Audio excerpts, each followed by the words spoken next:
কিছু বলো তুমি এই ফোনটা কেমন লাগলো তোমাকে? আলহামদুলিল্লাহ বহুত ভালো লাগলো। আচ্ছা তো বলছি গরিবেরা কেমন আছো? আমি তো ফাইনালি নিয়ে নিলাম, তো আপনারা কি করছেন? যাও নিয়েছো। আচ্ছা তাহলে ঠিক আছে দোস্ত, তুমি কাটো, আনবক্সিং করো। অবশ্যই নিয়েছি তো কারোর জন্য। অবশ্যই অবশ্যই। হ্যালো গরিবেরা কেমন আছো তোমরা? বলো, তুমি আমাকে বলো। আচ্ছা আনবক্সিং হোক, আনবক্সিং হোক।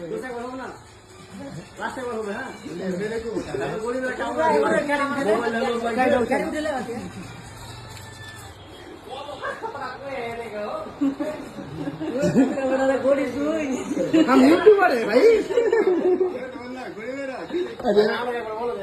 মোবাইলে দেখো, তো গরিবেরা দেখতে পাচ্ছ এটা কি ফোন? IPhone 16 pro max. সাবাস।